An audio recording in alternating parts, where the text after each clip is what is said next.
ನಮಸ್ತೆ ಕರ್ನಾಟಕ 1 ಟಿವಿಗೆ ಸ್ವಾಗತ.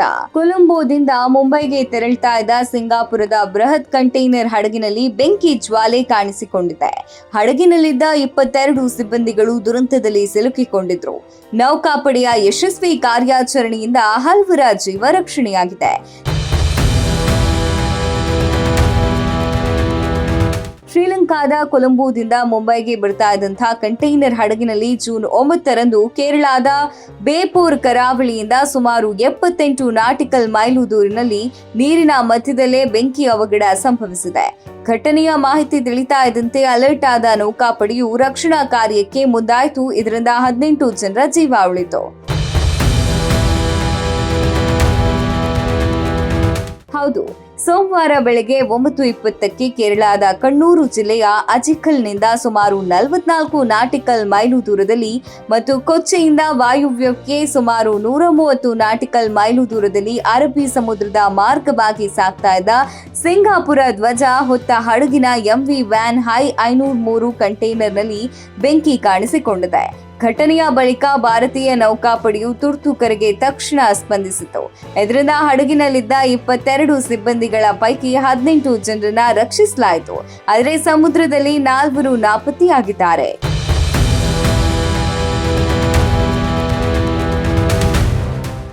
ಇನ್ನು ರಕ್ಷಿಸಲ್ಪಟ್ಟ ಸಿಬ್ಬಂದಿಗಳಲ್ಲಿ 8 ಜನರು ಚೀನಿಯರು, 4 ಮಯನ್ಮಾರ್ ಹಾಗೂ 4 ಮಂದಿ ತೈವಾನೀಸ್ ಮತ್ತು 2 ಇಂಡೋನೇಷ್ಯಾದವರು. ಅಗ್ನಿ ಅವಘಡದಲ್ಲಿ ಈ 18 ಸಿಬ್ಬಂದಿಗಳಲ್ಲಿ ಗಂಭೀರ ಗಾಯವಾದವರನ್ನ ಆಸ್ಪತ್ರೆಗೆ ದಾಖಲಿಸಿದ್ರೆ, ಸಣ್ಣ ಪುಟ್ಟ ಗಾಯಗಳಾದವರಿಗೆ ಕೋಸ್ಟ್ ಗಾರ್ಡ್ ಆರೋಗ್ಯ ಸಿಬ್ಬಂದಿಗಳಿಂದ ಚಿಕಿತ್ಸೆ ಕೊಡಿಸಲಾಗ್ತಿದೆ.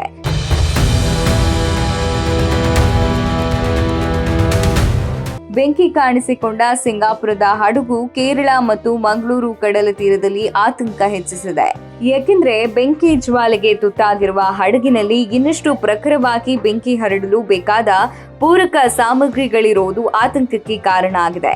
ಕಂಟೈನರ್ನಲ್ಲಿ ಡೀಸೆಲ್, ಪೆಟ್ರೋಲ್, ನೈಟ್ರೋ ಸೆಲ್ಯೂಲಸ್ ನಂತಹ ಕಂಟೈನರ್ಗಳು ಇರೋದ್ರಿಂದ 2 ರಾಜ್ಯಗಳ ಕರಾವಳಿ ಆತಂಕಕ್ಕೆ ಈಡಾಗಿದೆ.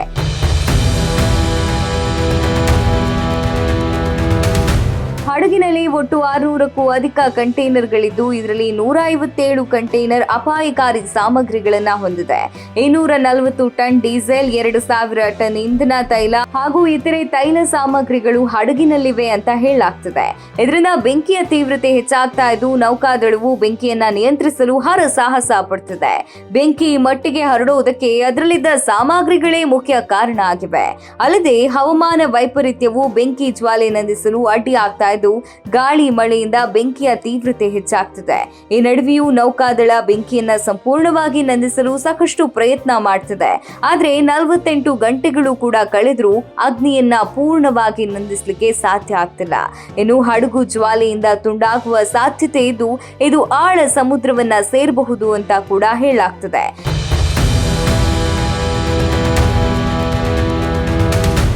ಇದರೊಂದಿಗೆ ನಾಪತ್ತೆಯಾದ 4 ಸಿಬ್ಬಂದಿಗಳ ಶೋಧ ಕಾರ್ಯಾಚರಣೆ ಮುಂದುವರೆದಿದೆ. 48 ಗಂಟೆ ಕಳೆದ್ರೂ ಕೂಡ ಜ್ವಾಲೆ ಕಡಿಮೆ ಆಗ್ತಿಲ್ಲ. ಹೀಗಾಗಿ ಕಂಟೈನರ್ ಬೆಂಕಿಯನ್ನ ಆದಷ್ಟು ಬೇಗ ನಂದಿಸಬೇಕೆಂದು ಭಾರತೀಯ ನೌಕಾಪಡೆ ನಿರಂತರ ಪ್ರಯತ್ನದಲ್ಲಿದೆ. ಇದಿಷ್ಟು ಕೇರಳದ ಕರಾವಳಿಯಲ್ಲಿ ಸಿಂಗಾಪುರ ಹಡಗಿನ ಅಗ್ನಿ ಅವಘಡದ ಮಾಹಿತಿ. ಮುಂದಿನ ಸಂಚಿಕೆಯಲ್ಲಿ ಹೆಚ್ಚಿನ ವಿಚಾರಗಳೊಂದಿಗೆ ಭೇಟಿಯಾಗ್ತೇವೆ. ಇದು 1 ಟಿವಿ.